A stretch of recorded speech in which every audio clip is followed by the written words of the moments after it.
베드로전서 1장, 오늘은 13절 말씀에서부터 16절까지 말씀을 봉독하겠습니다. 베드로전서 1장 13절입니다. 그러므로 너희 마음의 허리를 동이고 정신을 차려 예수 그리스도께서 나타나실 때에 너희에게 가져오실 그 은혜로 인해 끝까지 소망을 가질지어다. 너희는 순종하는 자녀로서 전에 알지 못하던 때의 이전 정욕들에 따라 너희 자신을 꾸미지 말고 오직 너희를 부르신 분께서 거룩하신 것 같이 너희도 온갖 종류의 행실에서 거룩할지니라. 기록된 바 내가 거룩하니 너희도 거룩하라 하셨느니라. 16절 말씀까지 말씀을 읽었습니다. 잠깐 기도드리겠습니다.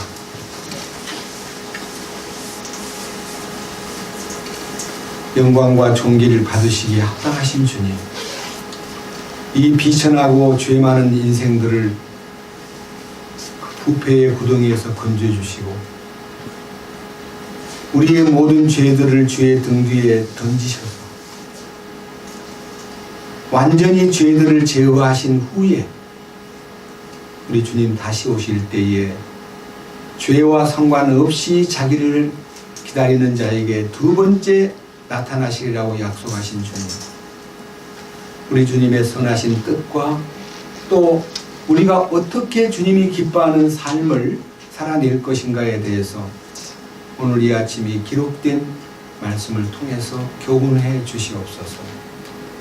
우리 주님의 거룩하심이 우리 가운데 공급이 되고 우리 주님의 거룩하심을 통해서 우리가 주님의 거룩을 이 땅에 나타낼 수 있도록 이끌어 주시옵소서.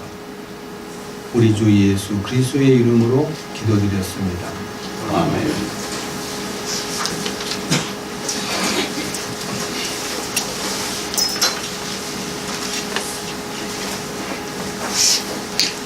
방금 읽은 이 베드로전서 1장 13절에서 16절까지의 말씀을 통해서 오늘 핵심이 될 수 있는 말씀이 여기 13절에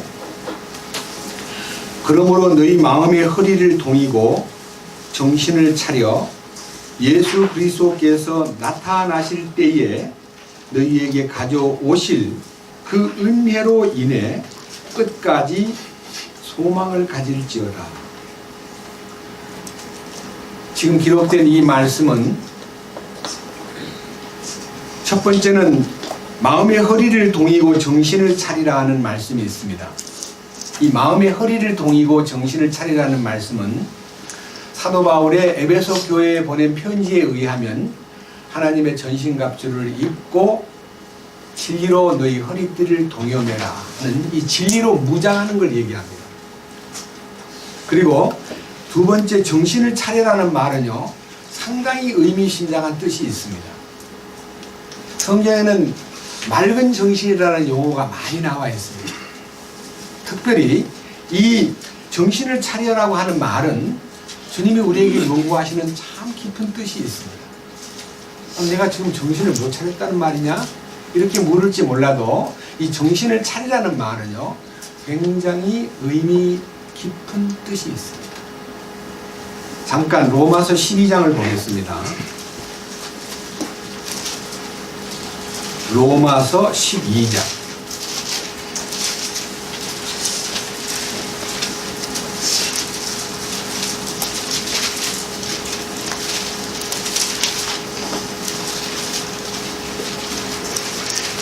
이 절 말씀과 3절 말씀을 읽어보겠습니다. 너희는 이 세상에 동화되지 말고 오직 너희 생각을 새롭게 함으로 변화를 받아 하나님의 그 선하시고 받으실만 하며 완전하신 뜻이 무엇인지 입증하도록 하라. 내게 주신 은혜를 힘입어 너희 가운데 있는 각 사람에게 내가 말하노니 각 사람은 자기가 마땅히 생각할 것보다 더 높이 자기에 대하여 생각하지 말고 하나님께서 각 사람에게 믿음의 분량을 나누어 주신 대로 맑은 정신으로 생각하라. 여기에 믿음의 분량을 말씀하셨고 맑은 정신으로 생각하라는 말씀이 있습니다. 우리가 우리 자신이 이 세상에 동화될 때에, 다시 말하면 이 세상의 풍습과 이 세상의 공중권세 잡은 자인 사탄에 의해서 조종받고 있는 모든 환경과 문화와 모든 꿈을 거기다가 연결시켜 놓았을 때는요, 그는 굉장히 생각이 흐트러져 있었습니다. 다시 말하면 생각이 아주 천박하게 짝이 없고 부패한 생각 속에서 살았습니다. 그런데 우리 주님께서 우리를 이 세상에서, 이 폐역한 세상에서 건져주셨습니다. 그래서 우리가 성령으로 말미암아 변화를 받았습니다. 이 변화받았다는 것에 대한 많은 이제 소위 말하는 입증해야 될 태도가 필요한데 생각이 바뀌는 겁니다. 그 다음에 생각이 바뀌니까 말이 바뀝니다. 그 다음에 성품이 바뀝니다. 그리고 여러 가지 우리가 세상을 향해서 살던 가치관이나 인생관이나 모든 관점이 보이는 세상에다가 초점을 맞추고 살던 우리가 보이지 않는 영광스러운 하늘에 속한 것에 새로운 가치관을 두기 시작했습니다. 그래서 그때부터 주님이 각 사람에게 마땅히 생각할 그 이상의 생각을 하지 말고 각 사람에게 하나님께서 믿음의 분량대로 나누어 주신 그 맑은 정신 속에서 생각하도록 우리를 이끄셨습니다. 그것이 바로 우리들의 기본적인 이 생각의 변화에 대한 얘기고요. 우리가 여기 본문에서 보았던 예수 그리스도께서 나타나실 때에 가져올 그 은혜. 그러니까요, 우리가 주님의 거룩을 덧입고 생각이 바뀌고 세상에 동화되지 않는 관점에서 우리 자신들이 소위 말하는 혼을 깨끗게 함으로써 일어난 놀라운 변화에 대해서 이 말씀에 기초해 가지고 예수님께서 나타나실 때에 가져올 그 은혜를 어떻게 소망으로 삼고 사느냐 하는 문제는요, 이 베드로 전서의 핵심입니다. 먼저 베드로전서 본문의 1장을 다시 넘어가서 3절을 보겠습니다. 1장 3절. 하나님 곧 우리 주 예수 그리스도의 아버지를 찬송하리로다.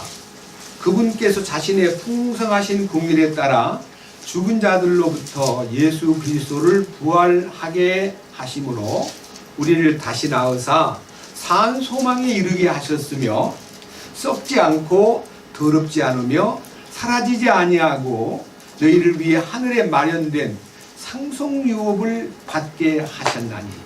여기에는요, 예수님의 부활과 그리고 우리를 다시 낳으신 이 놀라운 기적과 그 결과로 우리에게 허락하신 산 소망, 더더군다나 썩지 않고 더러워지지도 않고 사라지지 아니하는 하늘에 간직된 상속유업에 대한 이 놀라운 축복을 우리가 눈을 뜨고 나니까, 그동안에 나는 내 인생을 너무너무 눈에 보이는 물질 세계와 어떤 권력을 지니고 영광을 누리고 무슨 출세하고 거기에다 너무 집착했던 내가 이제는 산 소망을 갖고 하나님께서 내게 주신 영광스러운 상속유업을 바라볼 수 있게 해주신 주님께 감사합니다 하는 마음으로 이제 우리가 삽니다.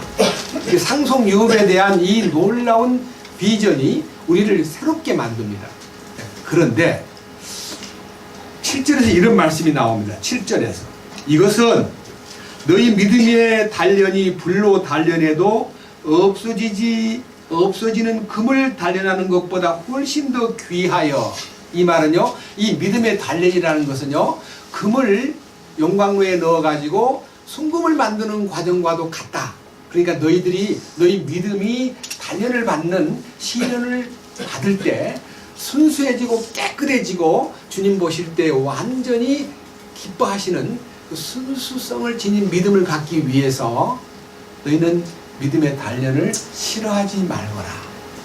이유는 하반절에 예수 그리스도께서 나타나실 때에 칭찬과 존귀와 영광으로 드러나게 하려 함이라. 그러니까 주님 나타나실 때에 칭찬받고 존귀하게 되고 영광받기에 합당한 자가 되기 위해서 그것이 세 가지가 이미 13절에 말한 예수 그리스도께서 나타나실 때에 너희에게 허락한 은혜라고. 은혜. 우리는 은혜 가운데 첫 번째 은혜가 예수님의 보혈로 죄사함 받는 거고요. 두 번째 은혜가 예수님이 십자가의 능력으로 우리의 혼생명을 완전히 변화시킨 은혜고요. 세 번째 마지막 나타내실 은혜가요, 주님 오실 때에 우리를 칭찬하고 존귀한 자리에 앉히고 영광을 받기에 합당한 자로 만드는 은혜가 실제가 돼야 된다. 그래서 그 은혜가 여기서 말하는 세 번째 은혜입니다. 다시 말하면 예수님 오실 때에 우리에게 놀라운 칭찬을 받게 되고, 그러니까 우리 주님 만날 때 칭찬받기에 합당한 자가 되고, 존귀한 왕권에 들어갈 때 부끄럽지 않게 되고, 그리고 마지막 영광을 받는데 그 영광을 받는 얘기가 이 베드로전서에 보면요, 영광의 면류관이라는 말이 있고, 또 다른 성경의 바울의 얘기를 빌리면은 의의 면류관이 있고요, 또 시들지 않는 면류관이 있고, 요한계시록에는 생명의 면류관이 있어요. 이 전부가 다 이 면류관이라는 말은 여기 영광을 얘기하는 겁니다. 그러니까 우리가 영광받기에 합당한 자가 되기 위해서 예수님이 가지고 오신 은혜를 받기에 합당한 자가 돼야 된다는 강력한 목표를 딱 하나 설정해 놓고, 그 다음에 본문 봅니다. 베드로전서 1장 14절에서 16절까지. 그러기 위해서는 이 산 소망 가운데서 주님이 가져오실, 너희에게 나타나실 때 가져오실 그 은혜로 인하여 끝까지 산 소망 속에서 살되, 14절, 순종하는 자녀같이 네가 과거에 불순종할 때 알지 못하던 때의 정욕에 자신을 맞추지 말고, 자신을 꾸미지 말고 그랬는데, 여러분, 꾸민다는 말은 위선자입니다. 요한계시록에요, 금과 보석과 진주로 꾸민 음녀가 있습니다. 우리는 주님께서 우리에게 하나님의 영광과 그 거룩한 신비를 우리에게 알려주실 때 꿈이라고 알려준 거 아닙니다. 꿈이라고. 꾸미는 것은요, 위선입니다. 우리 속에 실제가 이루어지기를 원하시기 때문에 입술로 간증 잘하고 아주 성경 많이 안다고 그거 주님이 좋아하지 않습니다. 진심으로 지식은 부족하고 표현은 부족해도 주님의 생명이 속에서 이렇게 꿈틀거리고 그 참된 하나님의 신성한 성품이 나타나는 것을 그분이 원하시기 때문에, 너희 과거에 그렇게 막 없으면서도 있는 척하고 모르면서도 아는 척하고 뭐 아니면서도 인척하고 무언가 모르게 꾸미는 것은 절대 하지 마라. 위선자가 되지 마라. 다만 15절에 오직 너희를 부르신 분께서 거룩하신 것 같이 너희도 온갖 종류의 행실에서 거룩할지니라. 이게 거룩하다 함을 얻은 칭호, 다시 말하면 거룩한 신분만 중요한 게 아니라 행실에서, 모든 행실에서 거룩함을 나타내라.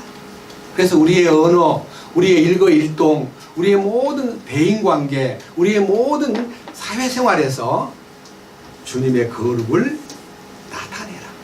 이것이 이제 예수 그리스도께서 나타나실 때 너희에게 가져오실 그 은혜를 받기에 합당한 삶이라는 것을 특별히 여기에서 강조한 부분입니다. 이거를요, 제가 이제 성경에서 이번에는 좀 쪼려가지고 예수 그리스도께서 나타나실 때에 가져오실 은혜가 내게 실제가 되기 위해서는 가장 근본부터 우리 한번 입장을 성경적으로 정리할 필요를 합니다. 어떤 분들은 예수님의 재림에 대해서요, 제가 참 본의 아니게 어제 이제 어떤 우리가 잘 아는 분들이 만들어 놓은 카페 이름이 다음 카페예요. 이름이 My Name is Jesus라는 카페가 있습니다. 거기를 우연히 딱 들어가 보니까요, 저를 깜짝 놀라게 만든 기사가 실려 있는데요. 그 기사를 제가 프린트로 빼왔습니다. 너무 길기 때문에 뭐라고 여기 기록되어 있냐면 들어보십시오. 많은 기독교인들이 예수님의 재림을 고대하고 있습니다. 기다리는 자들에게는 아직도 예수님의 재림이 남아 있습니다. 그러나 예수님의 재림은 벌써부터 시작되었습니다.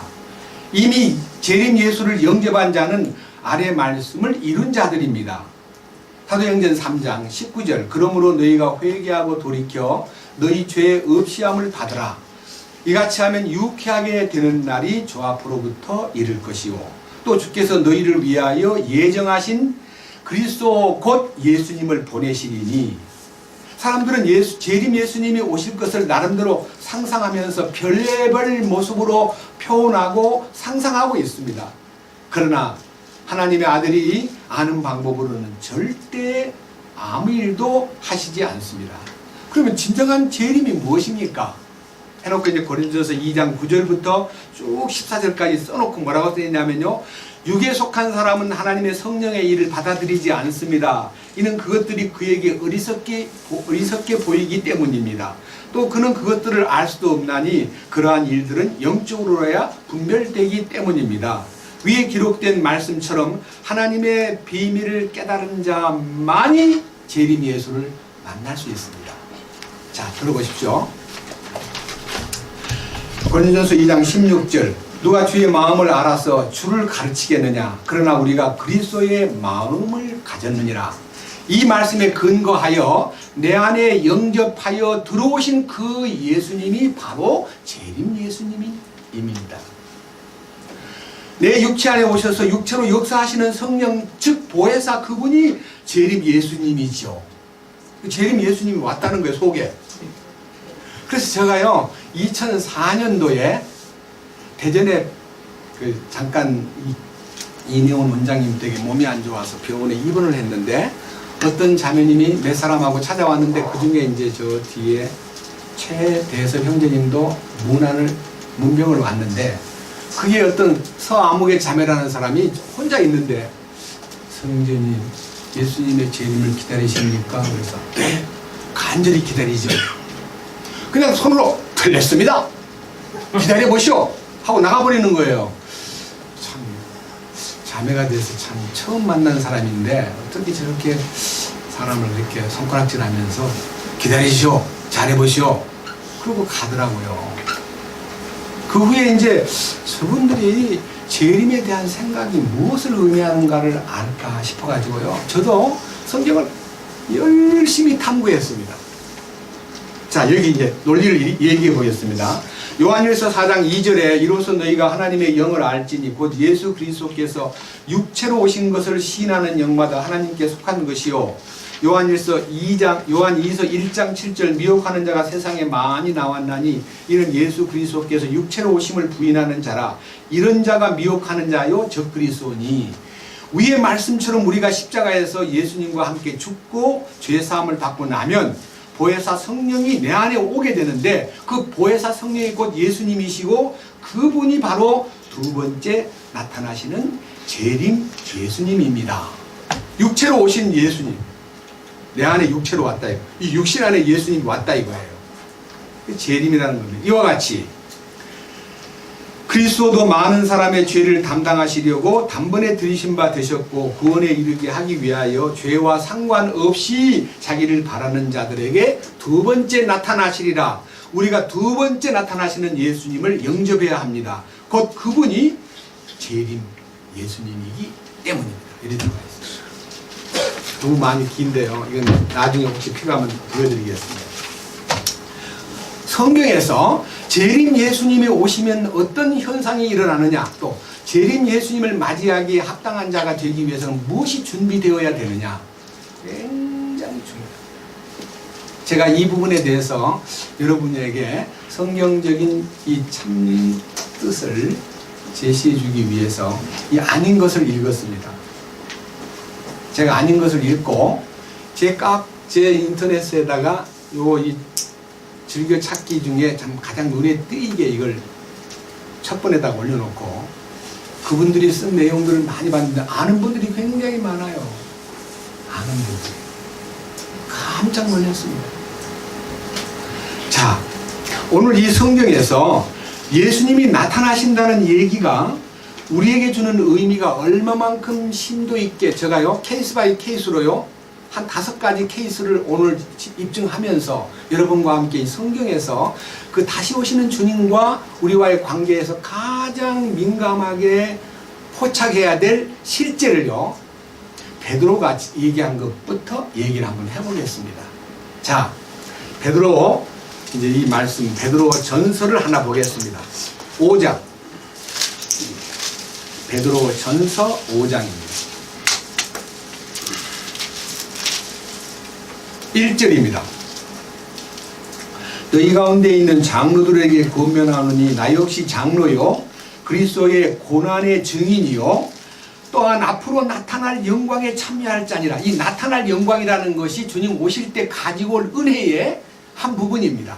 자, 그러니까요 주님 오실 때 영광을 받기에 합당한 자가 되기 위해서는요 장로로서 교회 가운데 일을 하는 사람에게 나도 장로였다. 베드로가 하는 말이 나도 장로였다.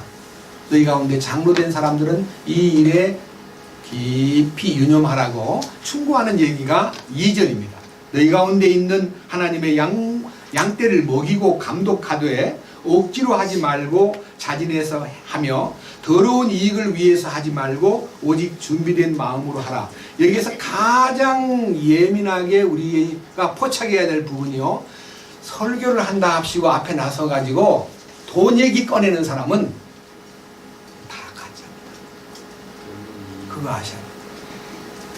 사도행전 2장에 3,000명 5,000명이 구원을 받고 맨 먼저 설교를 연부 많이 하라고 말 한마디도 안 했는데 집도 팔고 땅도 팔고 막 쏟아져 들어옵니다. 그것은요 연보가 아닙니다. 만몬이 정복된 것입니다. 아시겠습니까? 그리고 베드로와 요한과 야고보와 제자들이 막 돈이 들어오니까 그냥 눈이 확 뒤집어져 가지고 야 우리가 3년 반 동안 주님 따라다니면서 너무 고생을 많이 했다고 주시는가 보다 하고 야 우리 집안 채식 사냐 야 그리고 8,000명이 구원 받았으면 예배당이 필요할 거 아니냐 성전 하나 짓자 막 하고 대책위원회를 열고 막 그 돈을 관리하느라고 정신이 없을 텐데 돈은 안중에도 안 두고요 우리는 오직 말씀과 기도에 전무하리라. 이 돈을 맡아서 처리할 사람 돈이 얼마나 많길래 한두 명이 아니고 7명을 뽑았어요. 7명.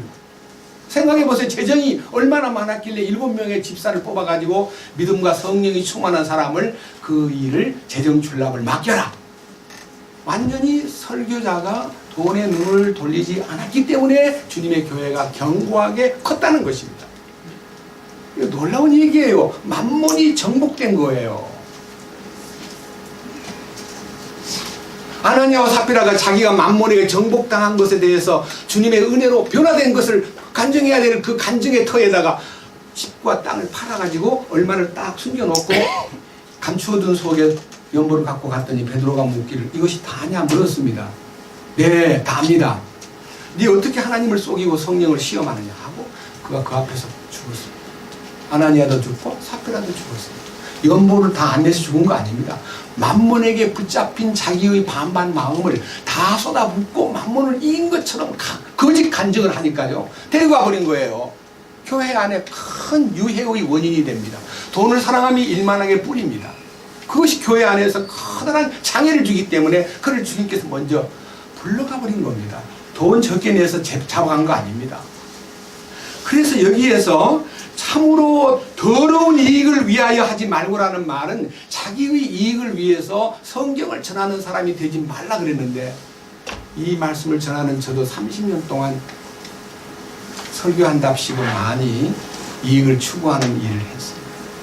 성도를 섬긴다는 명목하에 많은 돈을 짜내고 그 돈을 성도를 섬긴 게 아니라 특정한 사람을 섬기는데 많은 고생을 했습니다. 그리고 고생을 시켰습니다. 부끄러운 전과자이긴 하지만 그러니까 제 눈에 이게 보이죠. 더러운 이익을 위해서 하지 마. 두 번째, 자 3절 하나님의 상속 백성 위에 주인처럼 군림하지 말고. 우리는 평신도 복음 선교회라는 이름을 갖고요, 사람들을 평신도 다 평신도다, 목사도 필요 없고 우리는 다 주님 안에 똑같은 형제들이다라고 말하면서 설교자가 점점 시간이 갈수록 군림하기 시작하는데, 전도만 할 때는 그런 마음이 별로 없었는데요, 회사를 한답시고 계급을 주니까요 대단합니다. 저도 계급을 하나 받고 보니까 속에서 교만이 막 솟구치기 시작하는데 감당 못할 만큼 그걸 컨트롤하느라고 겸손한 척 했죠. 자기를 위선으로 꾸민 거예요. 나 교만 안 한 척하고 입술 닦고 침 바르고 미소 지었습니다. 꾸민 거예요. 제가 꾸민 거예요. 그래서 사람들 상속 백성의 주인처럼 군림하지 말라 그랬는데, 양떼에게 본이 되기는커녕요 양떼에게 비난의 대상이 되고 일하 잘해. 어떤 자매가 저를 만나가지고 자기 남편 흉보는 상담을 했습니다. 근데 제가 그거를 비밀리에 간직하고 말씀을 전해야 되는데, 강단 올라가면 할 말이 별로 없으니까 그 사람 얘를 싹 돌려가지고 쫙 설교를 하니까 그 사람이 딱 알아차립니다. 집에 와서 와이프 보고 너 그 사람하고 상담했지? 내 얘기했지? 하고 공격하니까 자매가 막 벌벌 떨면서 어쩔 줄 모르니까, 야 그 서남 씨하고 같이 살아. 그 집에 가. 거기 가 살아. 저는 그런 위선자로서 본이 되기는커녕요 많은 사람에게 피해를 주는 아주 악한 사역자 노릇을 했다는 것을 시인합니다. 자, 이유는 뭐냐? 4절 그렇게 할 때에, 그러니까요, 첫째, 고난에 참여하고 고난의 증인으로 반드시 주님의 죽으심에 동참하고 나타날 영광에 참여하기에 합당한 자가 되기 위해서는요, 억지로 하지 말아라.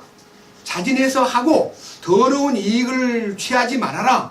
준비된 마음이 아브라함의 마음입니다. 준비된 마음이 아브라함이 준비하고 이게 아들을 데리고 모리아산으로 갔다 그 말이 아니고, 주님이 준비해 주시라는 것을 믿는 마음으로, 그런 뜻입니다. 내가 준비를 많이 하는 거 아닙니다. 설교하기 위해서 준비를 많이 하는 거 그것도 필요 없습니다. 주님에게 매달리고 주님 주신 말씀에 의지해서, 분명히 우리 아들을 바치라 하셨잖아. 근데 전에 하나님 분명히 약속하시기를 네 후손이 네 아들로 말미암아 하늘의 별처럼 땅의 모래처럼 번성하고 번성하리라 그랬으니 이 아들을 주님 앞에 내놓아도 주님이 도로 살려낼 거 아닌가? 아 그렇지, 주님은 일구이연 하시지 않은 분이고 시건치 않으시는 분이니 내가 내 아들을 바치면 도로 살려낼 거야.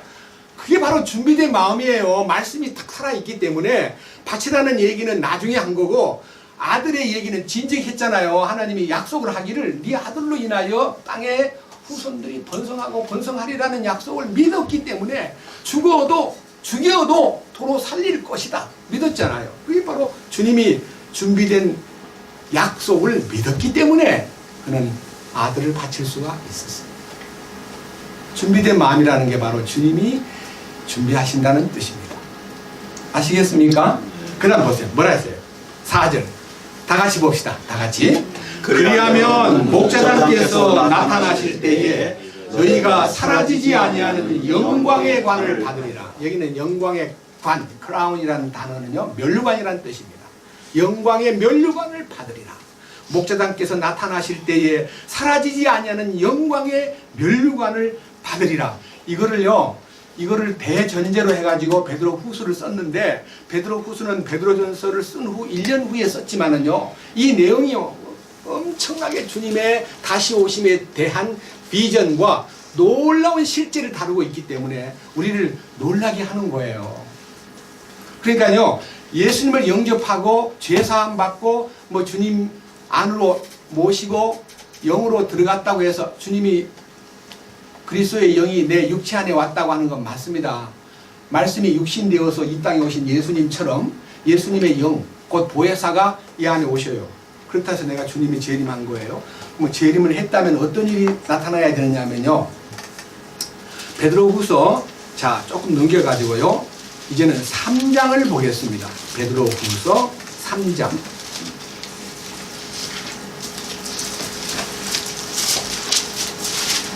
1절입니다. 사랑하는 자들아, 이제 둘째 서신을 너희에게 쓰노니 내가 이 두 서신 안에서 기억을 통해 너희의 순수한 생각을 일깨우고자 함은 너희가 전에 기록한 거룩한 대언자들이 전한 말씀들과 주 곧 구원자의 사도인 우리에게서 받은 명령을 명심하게 하려 함이라. 먼저 이것을 알라. 곧 마지막 날들에 비웃는 자들이 와서 자기들의 정욕을 따라 걸으며 이르되 그분께서 오신다는 약속이 어디 있느냐? 조상들이 잠든 이래로 모든 것이 창조의 시작 이후부터 있었던 것 같이 그대로 계속되느니라 하리니. 지금 이 말은요, 예수님이 오시기 전에 이 세상은 예수님 오신다는 약속이 이루어지지 아니함을 보고 사람들을 조롱하면서, 야, 나는 어릴 때 우리 할아버지가 예수님 곧 온단 말을 늘 하더라. 아니, 성경도 보니까 늘 뭐 금방 올 것처럼 해놓고 2000년이 다 돼가고 우리 옛날 수십 년 전 예수님 곧 온다는 말 하더니, 아니 뭐 어떤 교파에서는 뭐 1918년도 안에 온다, 어떤 교파에서는 뭐 1950년대 안에 온다, 어떤 교파에서는 뭐 1990년대 안에 온다, 1992년도에 온다, 별 소리를 다 하더니 아직도 안 오는 걸 보니 이 사기 아니냐? 그래서 예수님의 오심에 대해서 불신풍조가 세상에 만연되는 것을 알려주셨습니다. 밑에 보십시오. 자, 8절. 그러나 사랑하는 자들아, 주께는 하루가 천년 같고 천년이 하루 같다는 이 한 가지 사실에 대하여 무지한 자가 되지 말라. 우리는 시간 속에서 2000년이 무척 긴 날처럼 보이지만 하나님은 천년이 하루 같은 분이요 2000년이 이틀 같은 분이다 이거예요. 하나님의 관점에서 보아라. 왜 하나님이 우리가 2000년이 다 되도록 안 오시는 것이 무슨 이유인가를 너희가 알겠느냐? 이유는 9절입니다. 주께서는 자신의 약속에 대해 어떤 사람들이 더디다고 생각하는 것 같이 더디지 아니하시며 오직 우리를 향하여 오래 참으사 아무도 멸망하지 아니하고 모두 회개에 이르기를 원하시느니라. 그러니까요, 주님이 오시면 멸망하는 사건이 일어나니까요, 다시 오시는 주님은 이 땅을 구원하러 오는 게 아니라 멸망시키러 오는 거예요. 그리고 회개하지 아니한 사람은 아주 무섭게 멸망합니다. 멸망을 어떻게 하는가 보세요. 넘겨보십시오. 10절. 그러나 주의 날이 밤에 도둑같이 오리니, 갑자기 도둑이 와서 지구의 보화를 가져가 버립니다. 깜짝같이 모르게 지구의 보화를 끄집어내가지고 옮겨버립니다. 여러분, 도둑이 들어오면은 집에 와서 뭘 가져갈까요? 여러분, 도둑이 집에 딱 들어오면요, 이불을 가져가요, 베개를 가져가요. 그런 건 손도 안 돼요. 가장 깊은 속에 들어있는 돈이나 보석이나 정 뒤져서 안 나오면요, 갈 때 그냥은 못 가니까 녹음기라도 들고 가고 카메라도 들고 가고 그래요. 좋은 거 갖고 가지 아무거나 안 가져가요. 그와 같이 주님이 오시는 것을 도둑같이 온다는 말은 이 지구의 보물을 끄집어내서 갖고 와버린다는 뜻입니다. 그날에는 주님이 도둑같이 와가지고요, 보화를 끌고 나가고, 주의 보화를 끌고 나가고, 하늘들이 큰 소리와 함께 사라지고 원소들이 뜨거운 열에 녹으며 땅과 그 안에 있는 일들도 불태워지리라. 지구가 불바다가 되는 거예요. 근데 아까 그분들이 얘기하는 예수님 마음속에 오면 지구가 불바다가 안 돼도 내가 불바다가 돼야 될 거 아니에요. 나라도. 완전히 거짓이다. 밑에 보십시오. 11절. 그런즉 이 모든 것이 해체될진데 너희가 어떤 사람이 되어야 마땅하겠느냐? 여기 이제 어떤 사람이어야 주님 오실 때 영접할 수 있는 사람이 되겠느냐? 딱 두 가지가 있습니다. 첫째, 모든 뭐예요? 거룩한 행실 속에서, 네, 모든 거룩한 행실 속에서, 그러니까 거룩한 행실이 뭡니까? 주님이 이 안에 오셔서 거룩을 나타내는 것이 거룩한 행실이지, 내가 거룩을 짜내는 거 아닙니다. 우리는 죄덩어리입니다. 그럼 죄덩어리가 죄밖에 못 짓기 때문에 죄덩어리한테 거룩을 요구하지 않고 죄덩어리를 제거해버리고 주님의 신성한 성품이 그 안에 들어가는 것을 일컬어서 하나님의 성품이 우리 안에 나타난다 그랬습니다. 이거 보세요. 거룩한 행실 속에서 뭐라 그랬어요? 하나님을 따르는 가운데, 이 하나님을 따른다는 단어가 까드리니스입니다. 이 단어가 하나님의 성품입니다. 제가요, 요 까드리니스를요, 여러분 지적할 테니까요, 표를 해주세요. 하나님을 따른다는 말이 까드리니스예요. 하나님의 성품이에요. 그 다음에, 그러니까 두 가지의 거룩한 행실과 하나님의 성품. 자, 이게 두 개가 주님 맞이하기에 합당한 열쇠입니다. 그 다음 밑에 뭐라 그랬어요? 12절. 하나님의 날이 오는 것을, 이 온다는 말은요, 온다는 말은 coming, 파루시아, 임재, 그걸 말해요. 온다. 오는 것을 어떻게 해요? 기다리고, 옛날 성경에는 기다리고 사모하라 그랬습니다. 서두르란 말은요, 항상 주님 오시는 것을 위해서 준비된 마음으로 서둔다는 말은요, 오늘 오실 수 있을 텐데, 오늘 오실지도 모를 텐데, 이 마음이 있어야 사모하고 서두르는 마음이 있지요. 그냥 다 잊어버리고 살지 말고 거룩한 행실 속에서 하나님을 따르되, 하나님을 따른다는 말은요, 하나님의 성품 안에서 살되 기다리고 서둘러라. 자, 그날에는 하늘들이 불이부터 해체되고 원소들도 뜨거운 열로 녹으려니와, 이 지구의 원소가 다 녹아버린다는 거예요. 그러니까 다 물질이 해체돼 버리는 거예요. 그 뭐예요? 새 창조예요. 새 창조. 13절. 그럼에도 불구하고 우리는 그분의 약속대로 칭찬과 존귀와 영광을 받기에 합당한 나라는 의에 거하는 바 새하늘과 새 땅입니다. 네? 새하늘과 새 땅이 열렸어요.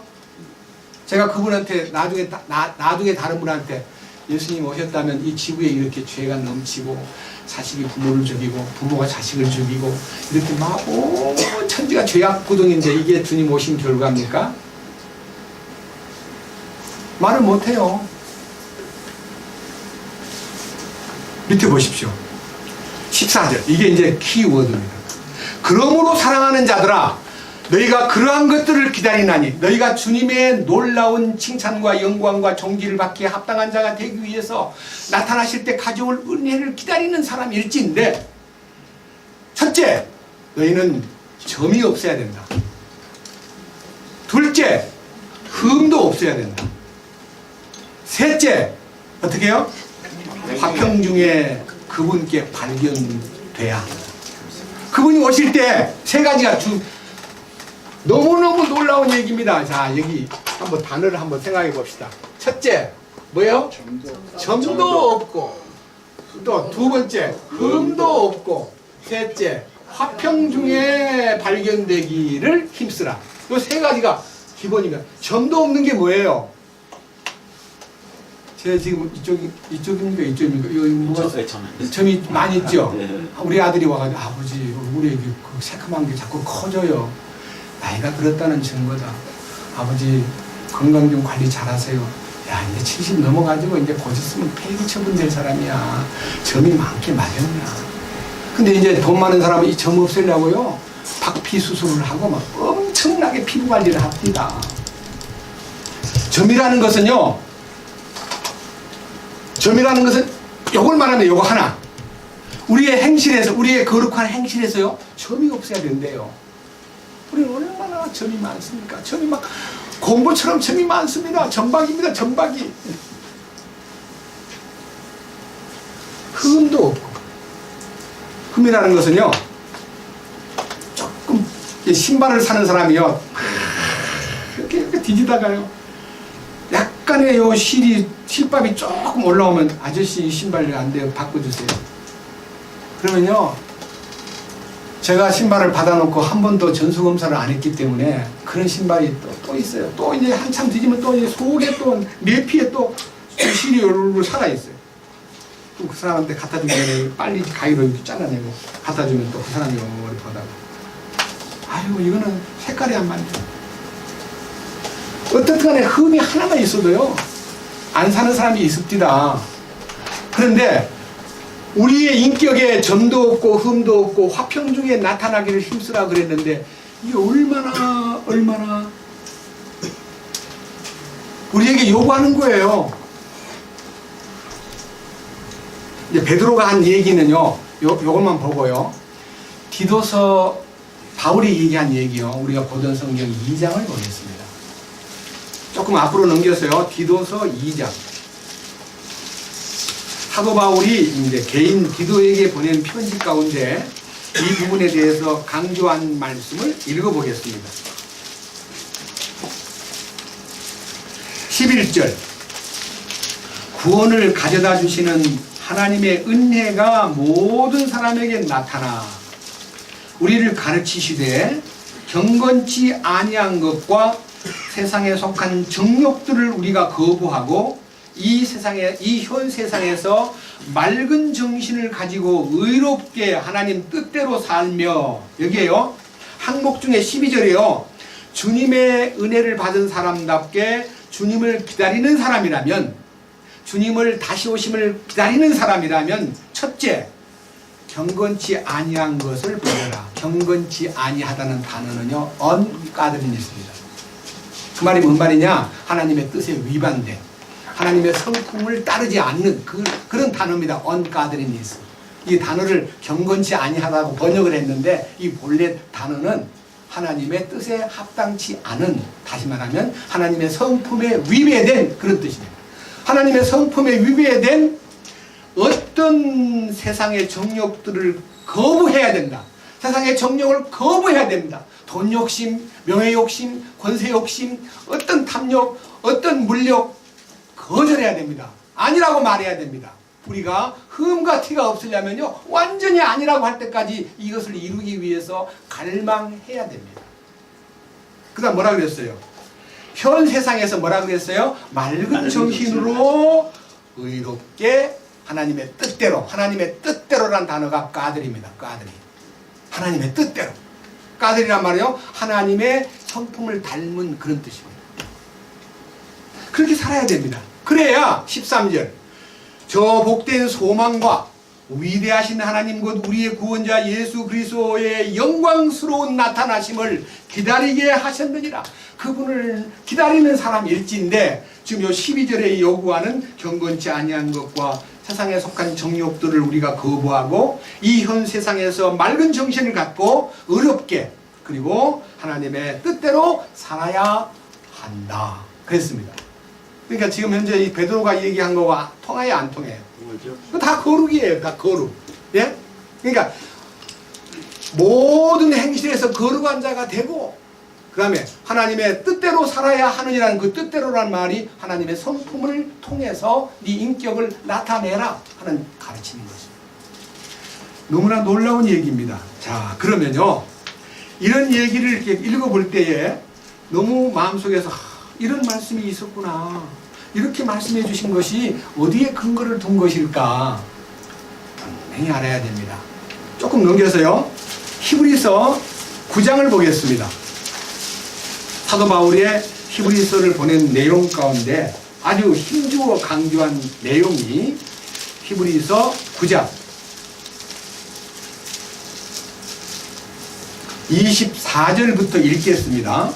그리스도께서는 손으로 만든 거룩한 처소들, 이 거룩한 처소라는 것은 지성소라고 번역할 수도 있습니다.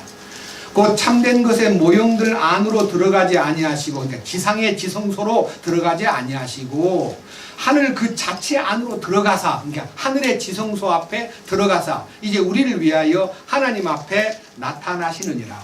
또 그분께서는 대제사장이 해마다 다른 것들의 피를 가지고 거룩한 곳에 들어가는 것 같이 이 거룩한 곳이 지성소입니다. 하늘의 지성소입니다. 피를 가지고 거룩한 곳에 들어가는 것 같이 자주 자신을 드려야 할 필요가 없으시니 그랬더라면 그분께서 반드시 세상이 창건된 이래로 자주 고난을 당하셨어야 할 것이라. 그러나 이제 세상 끝에 그분께서 단 한 번 나타나사 자신을 희생물로 드려 죄를 제거하였느니라. 그러니까 주님 오신 목적이요, 이 지상에 있는 죄를 제거하는데, 눈에 보이는 죄는 우리가 저지른 죄고요, 눈에 안 보이는 죄는 속에 들어있는 죄뿐입니다. 그러니까요, 갈보리에서 흘린 피는 속죄를 위한 피고요, 지성소에 가서 뿌린 피는 우리의 죄 뿌리를 뽑아버리는, 우리를 근본적으로 변화시키는, 죄를 속에서부터 제거해버리는 이 효능이 십자가 안에 양면성이다, 이 말씀을 자꾸 얘기합니다. 이해하시겠죠? 그러니까요, 안팎의 죄를 다 깨끗하게 하셨죠? 죄가 제거되었습니다. 그러니까 이제 28절에 뭐라 그랬습니까? 이와 같이 그리스도께서도 많은 사람의 죄를 담당하시려고 단 한 번 드려지셨으며, 그러니까 이것은 주님이 이 땅에 오신 목적입니다. 그런데 다시 오시는 주님은 뭐라 그랬습니까? 또 자신을 기다리는 자들에게 죄와 상관없이 두 번째 나타나사 구원에 이르게 하실. 이 구원이 무슨 구원입니까? 몸에 변화를 받는 겁니다. 완전하게 달라져 버립니다. 이제는요, 영과 혼만 구원받은 게 아니라 이 몸까지 완전히 하나님의 형상대로 변화됩니다. 이게 죄와 상관없는 자를 두 번째 데리러 오시는데, 개인에게 묻겠습니다. 당신은 죄와 상관없이 삽니까?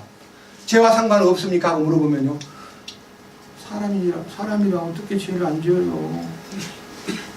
자기도 모르게 위축이 됩니다. 이거요, 위축돼서는 안 됩니다. 왜? 주님이 책임을 져주시니까. 뭐라 했습니까? 우리 주님이 데살로니가전서 5장 23절과 24절에요, 영과 혼과 몸이 거룩히 보존되기를 원한다. 우리 주 예수 그리스도의 날에 흠없이 보존되기를 원한다. 약속이 24절 뭐라 그랬습니까? 하나님께서 이것을 다 이루시겠다고 했습니다. 우리 보고 이루라 했으면요, 저밖에도 못 이룹니다. 자, 그래서 이 부분에 대한 대책이요, 성경에 딱 나타나 있기 때문에 여러분 앞에 기쁘게 사도 요한의 이제 간증을 통해서 한번 펼쳐보겠습니다. 요한 1서 2장 28절.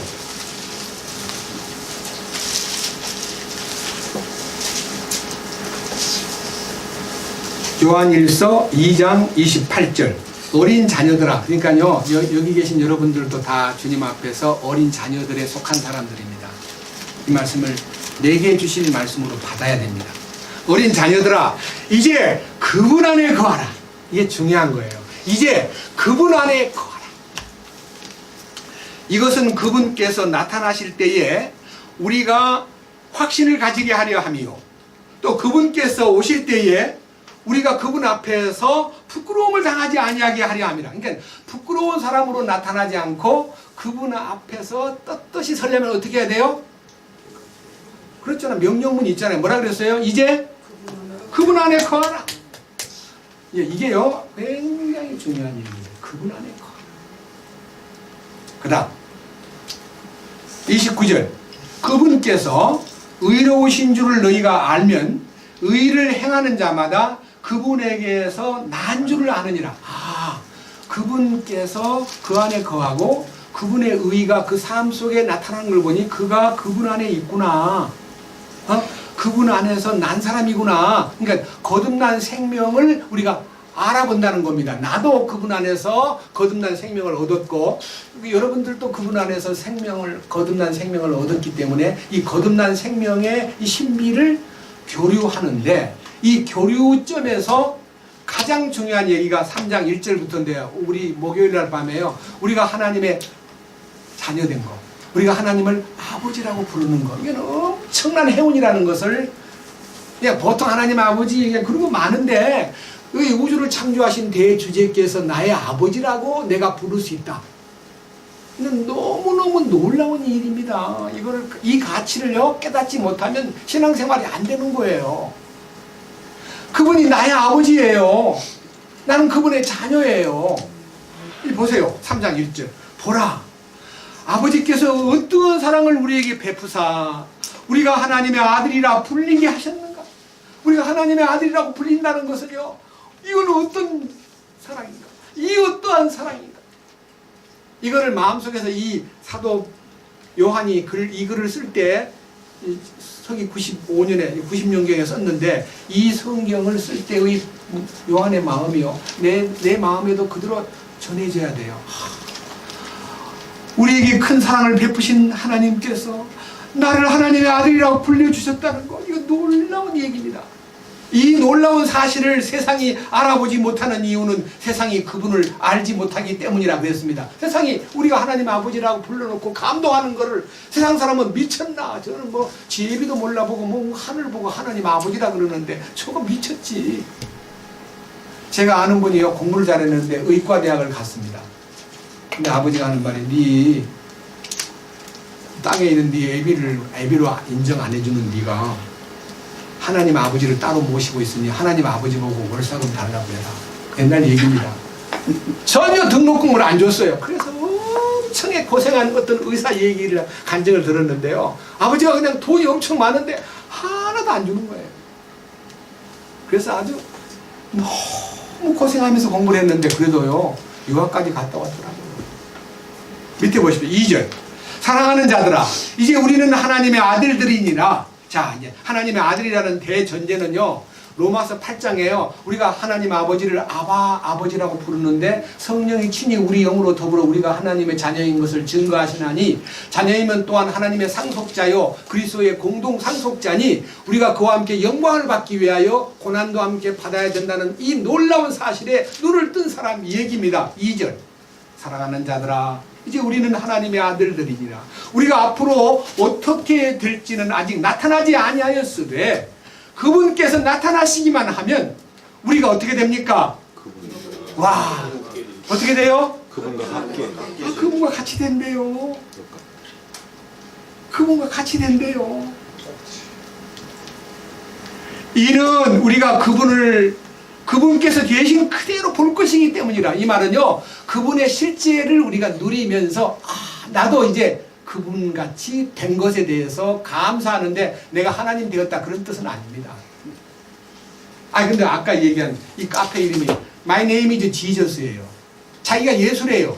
그러니까요, 재림을 경험한 사람은 다 예수야. 자기 보고 자기가 예수래요. 이게 얼마나 무서운 얘기입니까? 우리 주변에도 그게 지금 침투하려고 막 노리고 있는 어떤 그룹이 있습니다. 그리고 또 몇 사람이 그리로 간 사람도 있습니다. 밑에 보십시오. 자, 3절. 그분 안에서 이 소망을 가진 자마다. 이게 문제는요, 주님 다시 오시면 우리가 그분같이 된다. 야, 이 지구는 해체가 되고 영광스러운 의에 거하는 바 새하늘과 새 땅을 바라보도다.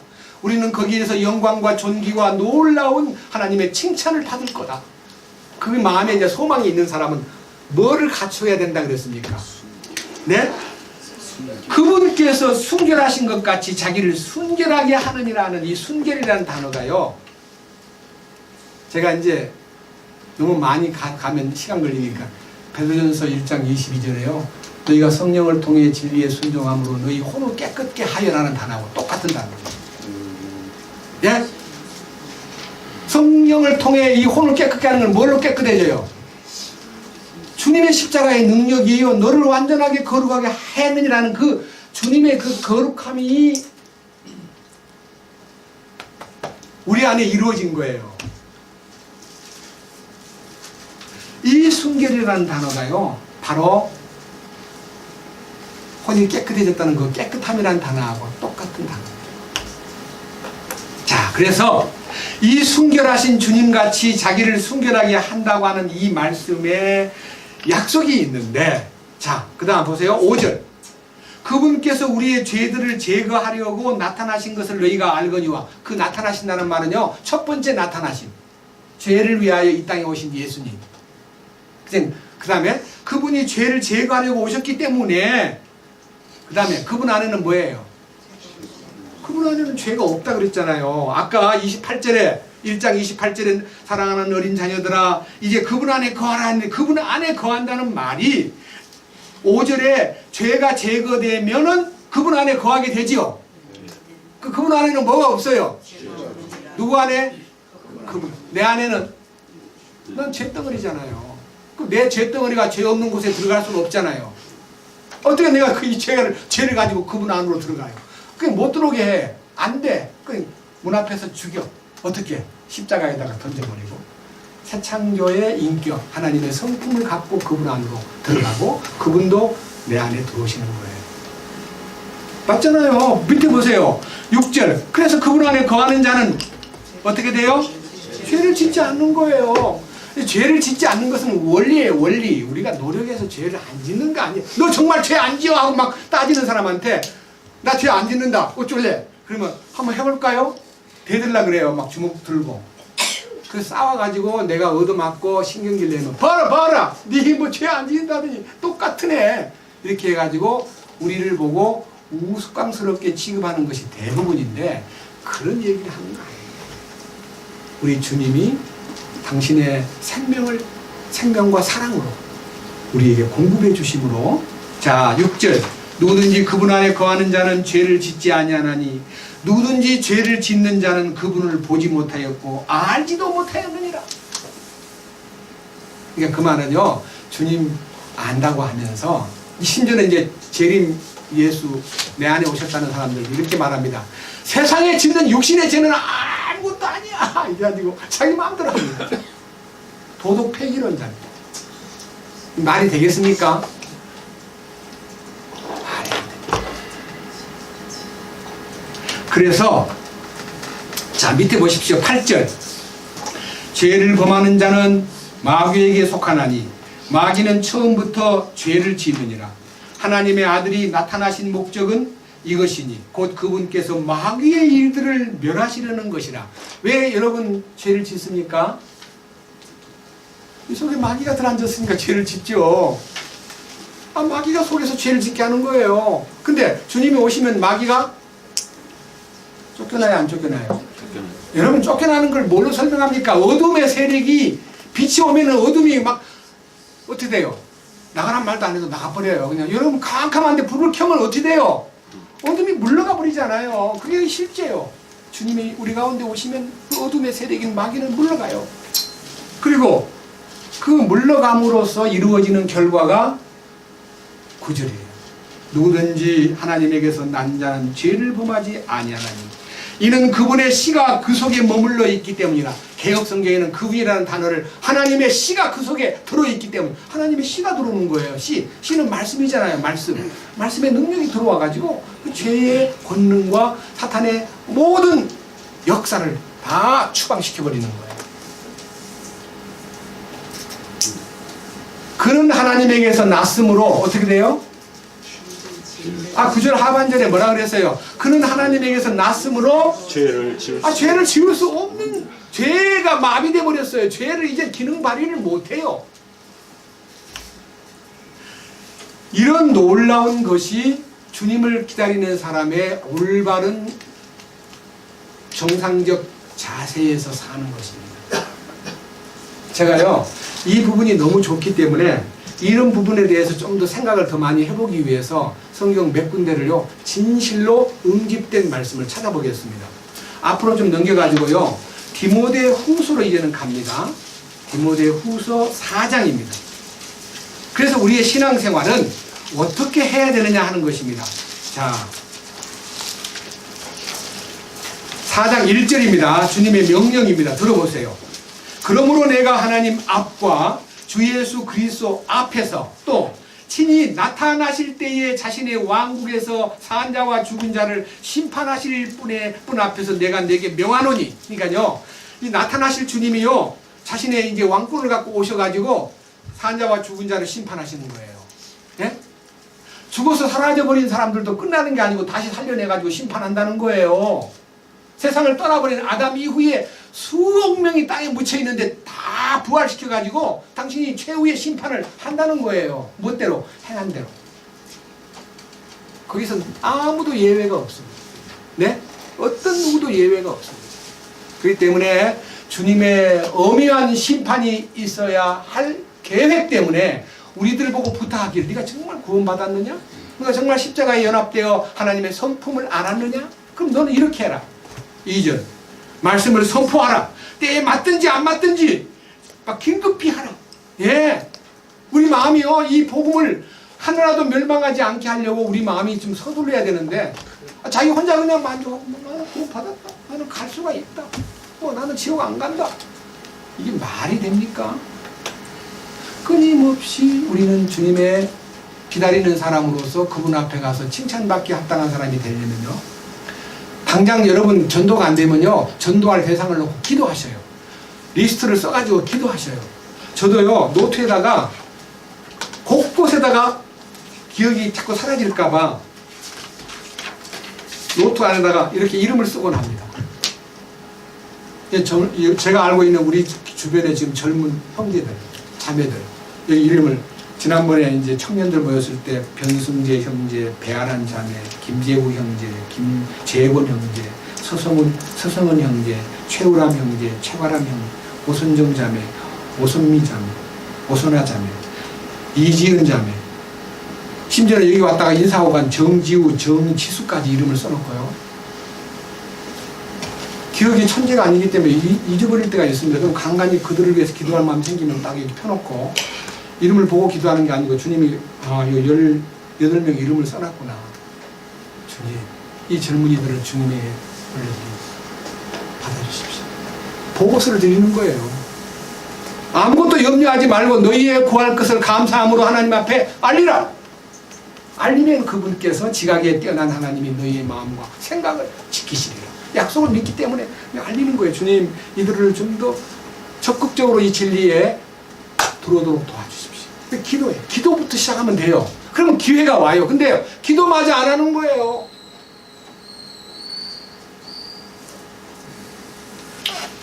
주님을 기다리는 사람이 해야 될 일 중에서 너무 중요하게 말씀을 선포하라. 때에 맞든지 아니 맞든지 긴급히 하라.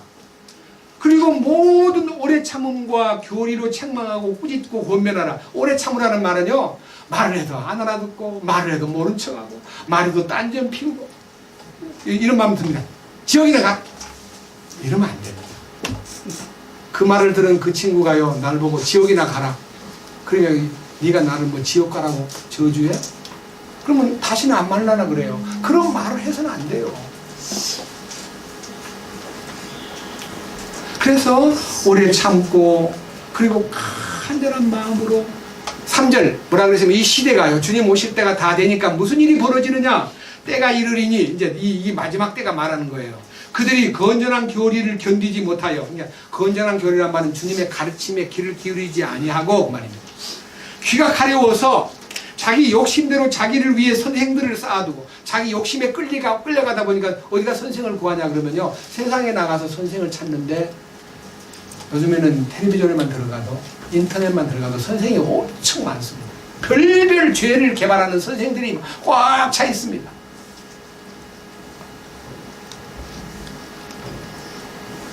어떤 은행원이 은행에 다니면서 사람을 뭐 100몇 명을 막 건드렸대요. 그러니까 그 기술이 좋다고 그 사람한테 배우러 간대요. 어떻게 해서 너한테 100명이나 달라붙었냐? 나는 한 명도 안 붙은데. 이거 배우러 간다는 거예요.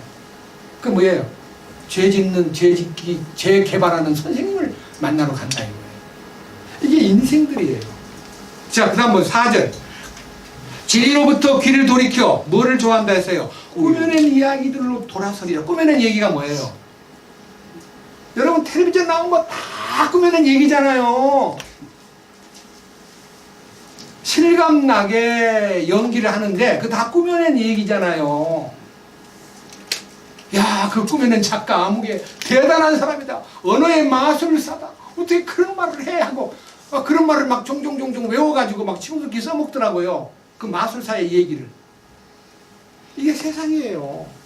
하나님 말씀은 잘 안 들으려고 그래요. 그러나 5절, 너는 모든 일에서 깨어있고 고난을 견디며 복음 전도자의 일을 행하고 내 사역을 온전히 입증하라. 예, 이것이요, 내게 주어진 은사를 어떻게 입증할 것인가 하는 것은요, 사람들한테 내가 주님 앞에 받은 은사가 이것뿐이요, 나는 이것밖에 못합니다, 나는 전도를 못하는 대신 이렇게 섬기는 일이라도 하겠어. 자기 직책을 알아야 됩니다. 이 교제 가운데 자기 할 일을 알아야 주님이 이뻐하지. 아니 전도인 같이 나는 못해. 나는 그만 입 딱 다물고 살래. 그거 말이 안 됩니다. 각각의 은사가 각각에게 요구됩니다. 제가 여러분 한 문화를 받은 그 문화가 10문화가 되려면요, 주님의 통치권 속에서 완전히 순종할 때 10문화가 나타나고요, 절반 순종할 때 5문화가 나타나고, 아무것도 아니 두려워하면서 슬슬슬 뒷공문이 친 사람은 한 문화를 수본에 쌓은 사람이라는 것을 발표했습니다. 밑에 보십시오.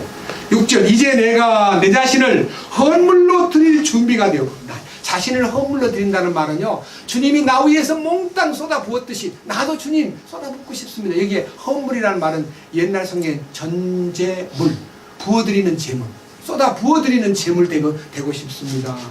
왜냐하면 나는 떠날 기약이 멀지 않았기 때문입니다. 우리 모두가 다 여기 지금 연세 많이 드신 분, 저하고 동갑되시는 분들, 떠날 날이 멀지 않았어요. 너무 쉽게 생각하지 마십시오. 밑에 뭐라 그랬습니까? 떠날 날이 가까웠다는 말에 자신 있는 간증은 7절입니다. 4장 7절. 내가 선한 싸움을 싸우고 나의 달려갈 길을 마치고. 지금까지 우리는 선한 싸움을 싸우지 못했습니다. 선한 싸움은 주님이 대장 되셔가지고 마귀를 섬멸하는 역사의 대열에 합류하는 거예요. 나는 마귀에게 따라다니면서 악한 싸움하고 생존 경쟁, 투쟁 벌리고 돈 벌려고 남을 속이고 남을 넘어뜨리고 이런 싸움에는 능했는데 그건 생존 경쟁의 싸움이었습니다. 진심으로 선한 싸움은 주님이 먼저 나와의 싸움이 선한 싸움의 기초고요, 나를 쳐서 복종시키는 것이 이루어질 때에 바깥에 나가서 다른 사람들을 세워주는 일이, 예? 온유와 겸손으로 다른 사람을 돌보는 일이 생깁니다. 이것이요, 나의 선한 싸움을 싸우고 나의 달려갈 길을 마치고, 그러니까 내가 이 달려갈 길이라는 것은요, 빌립보 3장 10절 이하의 사도 바울이 내가 이미 얻었다 함도 아니요 온전히 이루었다 함도 아니라 내가 주님의 표대가 정해진 이상 그 표대를 향하여 나는 달려가노라는 그 달려가는 진행형입니다. 십자가가 내게 나타나서 나에게 은혜를 주셨지만요, 그 십자가를 이루기 위해서는 날마다 십자가를 지고 달려가야 됩니다. 십자가를 벗어놓고 가는 거 아닙니다. 날마다 십자가 지는 생활이 이어야 됩니다. 뭐라 그랬어요? 그 다음 뭘 지켰다 그럽니까? 믿음을 지켰죠. 믿음을 지켰다. 내가 믿음을 쫙 간직한 거 아닙니다. 주님의 믿음이 내 안에 오셔가지고 나를 안도하고 나를 이끄시는 그 창시의 믿음과 완성자의 믿음이 내 안에서 보존되고 주의 믿음을 지키는 자가 되었을 때에 8절, 여기 세 가지잖아요. 선한 싸움을 싸우고 나의 달려갈 길을 마치고 믿음을 지켰습니다. 요 단어를요, 요 8절, 7절과 9절, 8절을요 어떤 목사님 비석에다 써놨더라고요. 여러분, 그분만 그렇게 하는 거 아닙니다. 우리 모두가 다 그렇게 해야 됩니다. 예? 여러분의 비석도 똑같이 이 말씀이 기록되기를 원합니다. 나의 달려갈 길을, 내가 선한 싸움을 싸우고 나의 달려갈 길을 마치고 믿음을 지켰음즉 이후로는 나를 위하여 의의 관이 예비되어 있나니 곧 곧 의로우신 심판자께서 그날에 내게 주실 것이요, 그날에 내게 주실 것이요. 베드로후서 3장에서 얘기한 주의 날, 새하늘과 새 땅이 건설되고 옛 체제가 다 분해되어 버리고 불타버리고 원소가 산화되어 버리는 이 세상이 오는 날, 주님 심판대 앞에서 의로운 면류관, 의의 면류관을 받게 되고 그날에 그것을 내게 주실 것이요, 내게만 아니라 그분의 나타나심을 사랑하는 모든 자들에게. 나타나심을 사랑하는 게 뭡니까? 옛날 성경에는 사모하는 것입니다. 그 사랑을 갈망하는 것입니다. 주님 언제 오실려고? 주님 보고 싶습니다. 주님 만나고 싶습니다. 이것이 우리 마음에 실제가 될 때 그를 기다리는 사람다운 모습이 우리 삶 속에 나타납니다. 많은 분들이 이걸 모르고요, 주님 이미 왔대요. 이 모순되고 부조리하고, 여러분 지금 세상에 너무너무 괴악한 병들이 막 퍼지고 있습니다. 저는요, 우리 한국 사람들의 이 근성에 대해서 슬퍼합니다. 저도 그런 사람 중에 하나이기 때문에 마음 아픕니다. 중국 가가지고요, 이 한국에서 막 식량이든 각종 곡물이든 뭐 야채든 뭐 생선이든 사오는 바이어들이요, 가가지고 무조건 싼 거 달래는 거예요. 그게 제일 하찔만 사다가 나 한국에 푼대요. 싼 거, 돈을 막 이익 많이 남기려고. 적어도 일본 사람은 가서요, 최고 좋은 거 내놓으시오. 농약 친 거 말고요. 그래가지고 최고 좋은 걸 수입해가지고 그래도 국민들을 먹이는데, 우리는 중국에서 농약을 막 때리친 거, 독약을 뿌린 걸 갖다가 막 까니까 우리는 왜 중국산 그런 거 싫어하잖아요. 중국에서 나쁜 것만 만드는 거 아니에요. 이 바이어들이 나쁜 사람들이에요. 돈 벌기 위해서 가장 나쁜 물건을 사다가 국내에 까는 거예요. 너무 안타깝지 않아요? 이제 우리는 얼마 안 가면 생산 안 해요. 농사 안 지어요. 농촌이 이제 얼마, 노인들만 꽉 차 있고 일할 사람이 없어요. 일본도 그런 현상이 벌써 10년 전부터 왔는데 농촌이 텅텅 비어 있어요. 대한민국도 농촌이 곧 다 빌 때가 와요. 그럼 이제 농사를 누가 지어요? 노인들이 80, 90대는 농사를 어떻게 지어요? 전부 다 수입해 와요. 그 중국이 바로 대수입 국가인데, 우리나라에 벌써 이 전통이 나쁜 것만, 싼 것만 구입하는 습관이 들어가지고 중국에서 제일 하질만 수입에다가 내 대한민국 안에 까니까 대한민국 사람들이 중국 건 나쁘다고 그냥 이미지가 딱 들었는데, 돈 있는 사람은 안 사 먹어요. 이게 얼마나 슬픈 얘기입니까? 우리 민족이 갖고 있는 근성, 나쁜 근성, 저질 근성, 슬퍼요. 그런데 우리가 주님 오실 날이 임박한 이때에 갖춰야 될 중요한 내용에 대한 결론을 말씀에서 또 한번 살펴봅시다. 앞으로 넘겨서 디모데전서 6장을 보겠습니다.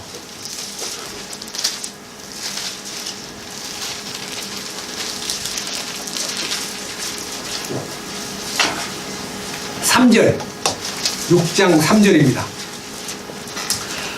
만일 어떤 사람이 다른 식으로 가르치고 온전한 말씀들, 곧 우리 주 예수 그리스도의 말씀들과 하나님의 성품에 따른 교리에 동의하지 아니하면, 그러니까요, 말씀을 전하되 하나님의 온전한 말씀, 그것은 곧 우리 주 예수 그리스도의 말씀이라 그랬습니다. 여러분, 이 구약의 말씀은 하나님의 말씀입니다. 그런데 신약 안에서 주님이 우리에게 나타내시기 위해서 준비된 말씀은 예수 그리스도의 말씀입니다. 예수 그리스도의 말씀이 뭐예요? 죽고 부활하셔가지고 승천하셔서 보혜사 성령을 통해서, 보혜사 성령이 오시면 그가 너희를 모든 진리 가운데로 인도하실 것이요 장래의 일을 너희에게 알리시리니 나의 것을 가지고 너희에게 알려주리라는 주님의 계시가 열린 말씀이 그리스도의 말씀입니다. 그러니까요, 살아있는 말씀이 내게 다가와야 되고, 두 번째, 하나님의 성품에 따른 교리. 이 하나님의 성품이라는 단어가 아까 얘기한 까드린이 있습니다. 표시해 두세요. 하나님의 성품에 따른 교리란 말은요, 하나님의 성품이 지배하는 교리. 이게요, 우리 생활 가운데 최고의 우선입니다. 재림을 기다리는 모든 사람들에게 하나님의 성품, 이 까드리니스가 하나님 뜻대로, 하나님이 원하시는 방향대로, 하나님이 기뻐하시는 길대로, 그게 전부가 까드리니스입니다. 한 장 앞으로 넘겨보세요. 3장 16절. 논쟁의 여지가 없이 하나님의 성품의 신비는 위대하도다. 이게요, 하나님의 성품의 신비 안으로 우리가 들어가는 것이 재림을 기다리는 사람들의 합당한 삶의 기본 덕목이다, 이 말입니다. 하나님의 성품의 신비를 따르라. 여러분 자신들이 스스로 인격적으로 자기가 성화되었다는 걸 나타내려고 노력하는 것은 중지하고, 주여, 주의 성품을 나에게 분배하셨은즉 주의 성품에 따라서 나의 삶을 나타내소서. 그 베드로후서 1장 3절과 4절이잖아요. 예? 하나님의 성품의 신비가 나타나서 우리를 이 세상에 더럽고 추한 것에서부터 분리시키고 그것을 거절하고 주님의 뜻을 이루는 이 신비가 우리의 교훈의 중심이 되어야 된다. 첫째, 하나님의 성품의 신비는 위대하다. 하나님께서 육체 안에 나타나시고, 이거는요, 하나님께서 이 비천한 죄인을 변화시켜서 당신이 주인 되셔가지고 우리 안에 나타나사, 그 말입니다.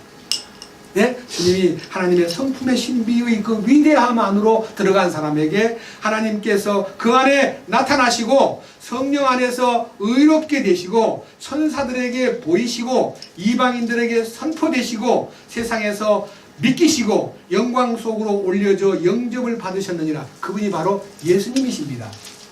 그잖아요. 이 예수님이 우리 안에 거처를 정하시고 머물기를 원하시기 때문에 예수 그리스도의 말씀과 하나님의 성품에 따른 교리에 동의하라.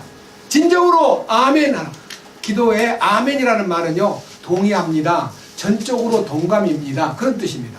이 아멘이라는 것은요, 내 마음속에서 항상 말씀 앞에서 아멘이 살아있어야 됩니다. 말씀 앞에 아멘. 그렇습니다. 아멘. 주 예수여 따르겠습니다. 이게 내 마음에서 동의가 일어나야 됩니다. 자, 넘겨서 6장 4절. 그는 예수 그리스도의 말씀들과 하나님의 성품에 따른 교리에 동의하지 아니하면 그는 교만하여 아무것도 알지 못하고 오히려 논쟁과 말다툼을 좋아하는 자니라. 이로써 시기와 다툼과 욕설과 악한 추측이 생기며. 자, 그렇습니다. 하나님의 성품에 동의하지 않으면요, 막 만나기만 하면 막 다투고 성질 내고 막 비웃고 막 꼬집꼬집 물고 늘어지고 또 뭐야 말을요 반말하고. 우리가 아무리 친한 친구였다 할지라도 이 왕국복음을 알고 하나님의 성품에 들어간 사람 같으면요, 상대방을 존중해야 됩니다. 누구에게든지 함부로 말하면 안 됩니다. 반말하는 것도 좋지 않습니다. 고쳐야 됩니다. 진심으로 부탁합니다.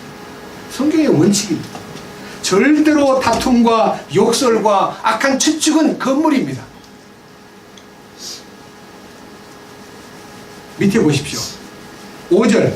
또 마음이 부패하고 진리가 없어 이득이 하나님 따르는 것이라고 생각하는 자들의 비뚤어진 언쟁이 생기나니 너는 그러한 자들로부터 떠나라. 여기에요. 하나님을 따르는 것이라고 생각하는 것이 뭐냐면 부패한 마음이 부패해져 가지고 자꾸만 이익을 챙기려고 하는 노력을 하는 것이 마치 하나님 따르는 것냥 착각한다 이거예요. 여기서 하나님 따르는 것 이 단어도 까드림이 있습니다. 예? 하나님의 신성한 성품은요, 이득을 보는데 노력하지 않고 참된 이득은 어디에 있냐 하는 것이 딱 마음에 정해집니다. 참된 이득이 뭡니까? 6절. 그러나 만족하면서 하나님을 따르는 것은 뭐예요? 큰 이득이 되느니라. 여러분 현재 만족해야 됩니다. 그대로 뭐 몸이 아프든 돈이 없든 생활이 아주 쪼들리든 여러 가지 형편이 안 풀리든 그냥 현재 만족해야 돼요. 그게 뭐냐면 하나님을 따르는 가운데 라고 하는 대전제가 있기 때문에 까드리니스 안에서 하나님의 뜻을 따르는 마음과 하나님의 성품을 아멘하고 받았으면요, 하나님이 주관자니까요, 내가 어떤 어려움을 당해도 아멘하고 기쁘게 받아들일 때에 그것이 이득이에요. 신앙생활에. 근데요, 자꾸 현재를 불만하고 언제 풀리려나, 왜 이렇게 안 풀려, 잠이 안 와, 자꾸만 짜증이 늘어나면요, 마귀가 하는 말이 이건 내 편이야. 계속 그렇게 하면 돼. 그래서 그 얼굴이 꽃이 피질 않아요. 항상 어두운 그림자가 드리우고 있는 거. 이 왕국복음을 아는 분들이요, 얼굴에요 기쁨이 없고 마음의 즐거움은 얼굴을 빛나게 한다 그러는데 마음이 어두우니까 얼굴이 어두워요. 절대 우리 그런 사람 우리한테 없어지기를.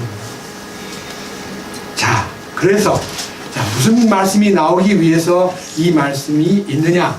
7절. 우리가 이 세상에 아무것도 가지고 오지 아니하였은즉 아무것도 가지고 가지 못할 것이 확실하니 먹을 것과 입을 것이 있은즉 우리가 그것으로 만족할 것이니. 야, 이거 그러면 왕국복음을 알면은 그냥 거지되라는 뜻이냐? 이렇게도 안 풀리냐? 좋으신 하나님이 우리에게 이렇게 축복을 주었으면 세상에 것 좀 주고 넉넉하게 좀 남들한테 궁하게 안 보여야 안 되나? 하나님 왜 이렇게 째째한가? 한번 대항해 보십시오. 하나님 앞에. 아닙니다. 제가 그랬습니다. 어제도 어떤 사람이 전화가 왔길래, 형제님, 나나 형제나 1000년 동안 왕국에 가서 영광과 존귀와 칭찬받기에 합당한 자가 되기 위해서 얼마나 강한 훈련을 받아야 되겠습니까?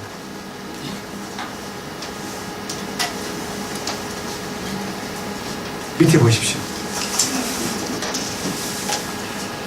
9절. 그러나 부유하게 되고자 하는 자들은 사람들을 파멸과 멸망에 빠지게 하는 시험과 올무와 여러 가지 어리석고 해로운 욕심에 떨어지느니라. 돈을 사랑함이 모든 악의 뿌리이나 어떤 자들이 돈을 탐내다가 믿음에서 떠나 잘못하고 많은 고통으로 자기를 찔러 꿰뚫었도다. 사탄에게 공격을 받아가지고 완전히 쓰러져 버리는 운명이 된다는 것입니다. 그래서 이제 주님을 기다리는 사람답게 가르침을 이제 11절로 가겠습니다. 지금 이 얘기는 부정적인 얘기고요. 이 부정적인 얘기는 너무 힘주어 말하는 것도 죄송합니다. 11절. 그러나 오 하나님의 사람아, 오 하나님의 사람아, 너는 이것들을 피하라. 예, 물질에 대해서나 환경에 대해서 짜증나는 거, 현실이 어려운 거, 이런 환경의 모든 다툼과 인간적인 요건을 피하라. 피하라는 말은요, 벌써 딱 보이면 피해야 될 필요가 있을 때 주님이 신호가 와요. 아, 그 가까이 안 가야 되겠구나. 피해야 돼요. 누가 다툼이 막 공격이 들어오면요, 빨리 전화를 끊을 생각을 해야 돼요. 네, 죄송합니다. 거짓말해서 전화를 끊는 게 아니고요, 죄송합니다 하고 끊어버리면요, 그 사람 막 욕해도 아무 상관이 없잖아요. 전화기로 나는 뭐 안 들으면 되니까. 피하라는 거예요. 피하고 어떻게 해요? 대신 의와 그 다음에 하나님의 성품과 까닭이 있습니다. 하나님의 뜻대로 하나님의 성품과 믿음과 사랑과 인내와 온유를 뭐하라? 추구하라. 추구하는 게 뭐예요? 네? 딸을 추자에다가 구할 구자입니다. 무슨 말이에요? 그걸 바라보라는 거예요. 주님을 따르겠습니다. 주님 의와 하나님의 성품과 믿음과 사랑과 인내와 온유를 추구하겠습니다. 주님 맞습니다. 주님 당신만 따르겠습니다. 다 볼 시간이 없기 때문에요. 14절. 너는 우리 주 예수 그리스도의 나타나심이 있을 때까지, 자 이제 우리 주님 오실 때까지 뭐라 그랬어요? 점도 없고 책망받을 것도 없이 이 명령을 지켜라. 제가 방금 읽었잖아요. 예? 주님 오실 때까지 이 명령 안에 머물러라. 그러면 15절. 그분께서 자신의 때에 그분이 오셔가지고 그 나타나심을 보일 때에 그분은 찬송받으실 유일한 전능자시요. 여러분요, 우리가요, 우리 신앙생활에서 하나님 아버지를 부를 때 뭐라고 불러야 되겠습니까?